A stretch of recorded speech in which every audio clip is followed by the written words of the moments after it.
Universidad Autónoma del Estado de México.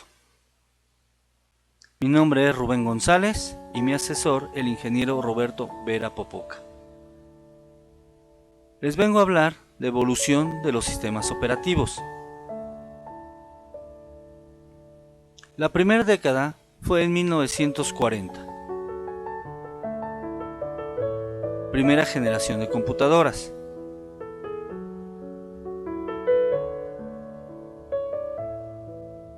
A finales de la década de 1940, apareció la primera generación de computadoras. Se accedía directamente a la consola, desde la cual se actuaba desde una serie de microinterruptores que permitían introducir directamente el programa en la memoria de la computadora. Porque existían pocas computadoras y todos los fabricantes no seguían ninguna norma de fabricación ni criterio predeterminado. En 1950, entra lo que es el sistema batch.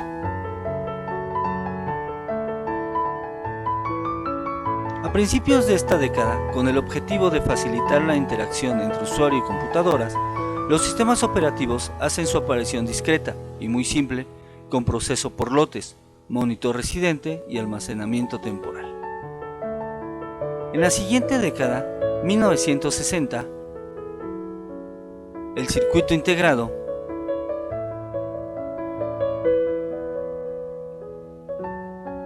existieron cambios muy notorios en el campo informático, esto debido a la aparición del circuito integrado, además con la posibilidad de aumentar el potencial de las computadoras. En 1970, sistemas operativos multiusuarios, los cuales hicieron su aparición el sistema operativo Unix, pero a mediados de los años 60 aparece Multics, sistema operativo multiusuario y multitarea desarrollado por los laboratorios Bell de AT&T, convirtiéndolo en uno de los programas con un lenguaje de alto nivel en el campo de la programación lógica, y salió a la luz la primera implementación orientada a objetos. En la década de 1980, macOS, MS2, Windows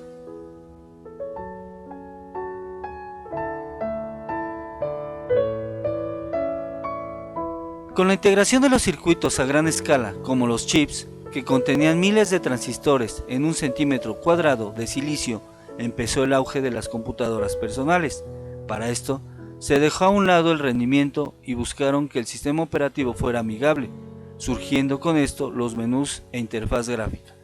Para la etapa 2, los sistemas operativos eran los que trascendían, como MS2, creado por Microsoft para IBM y otras computadoras que utilizaban la Intel 8088 y sus sucesores, y Unix, que denominaban las computadoras personales hacia el uso del motor MS68000. En la década de 1990, GNU Linux. A principios de esta década, aparece GNU Linux. Este sistema es una versión mejorada de Unix, basado en el estándar POSIX, un sistema que a sus inicios trabajaba en modo comandos. En la actualidad dispone de ventanas gracias a un servidor gráfico y gestores de ventanas como Mutter y GNOME, entre otros. Linux dispone de un aplicativo que convierte las ventanas en entorno 3D, lo que permite utilizar Linux de una forma visual atractiva. En 1990, esta década marcó el cambio con Windows 95 y Windows 98.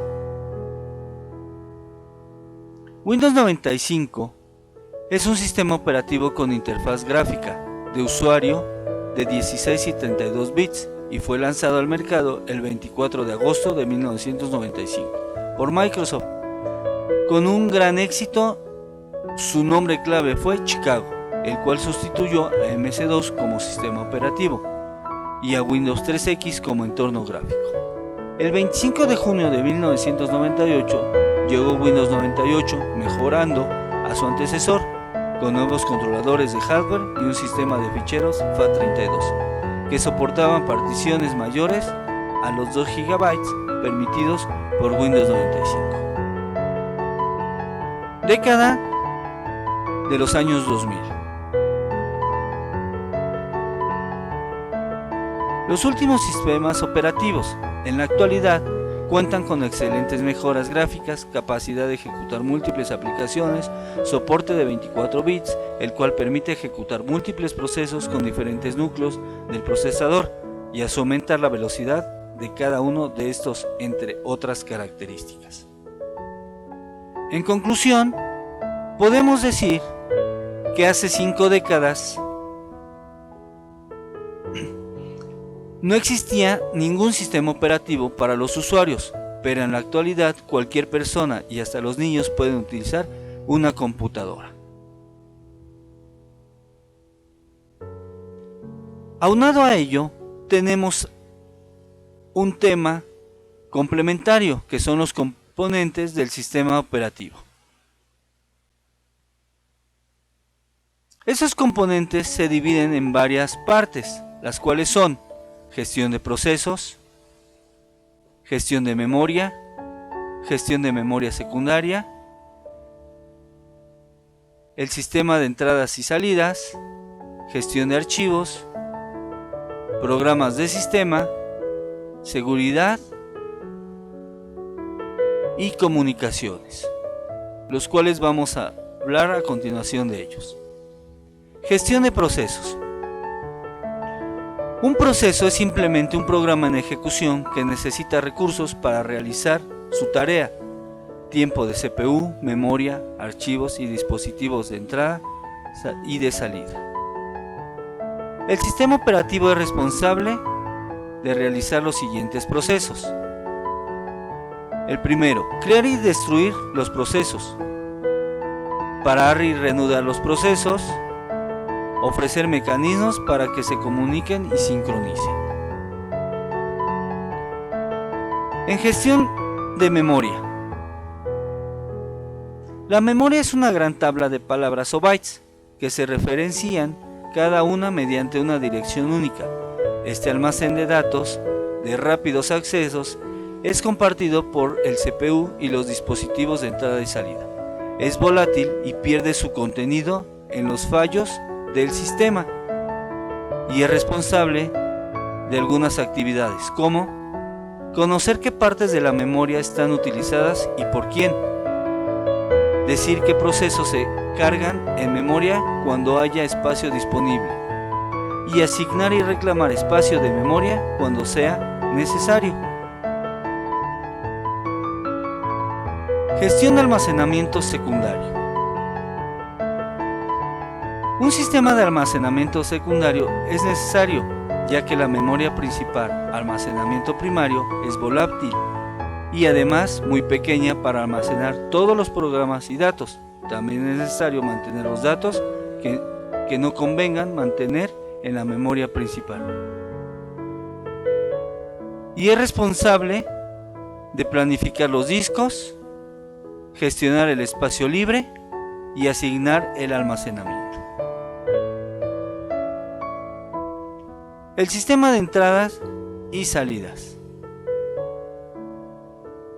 consiste en un sistema de almacenamiento temporal, caché, una interfaz de manejadores de dispositivos y otra para dispositivos concretos. El sistema operativo debe gestionar el almacenamiento temporal de entradas y salidas y servir a los interruptores de los dispositivos de entrada y salida. Gestión de archivos. Los archivos son colecciones de información relacionada definidas por sus creadores. Estos almacenan programas en código fuente y objeto, y datos tales como imágenes, textos, información de base de datos, etc. Y son responsables de construir y eliminar archivos y directorios, ofrecer funciones para manipular archivos y directorios, establecer la correspondencia entre archivos y unidades de almacenamiento y realizar copias de seguridad de archivos. Dentro de estos sistemas de archivo existen diferentes formas de organizar la información que se almacenan en las memorias, normalmente discos. de los ordenadores. Por ejemplo, existen los sistemas de archivos FAT, FAT32, ext2 y NTFS, entre otros. Programas de sistema. Son aplicaciones de utilidad que se suministran con el sistema operativo, pero no forman parte de él. Ofrecen un entorno útil para el desarrollo y ejecución de programas y son responsables de manipulación y modificación de archivos, información del estado del sistema y soporte a lenguajes de programación.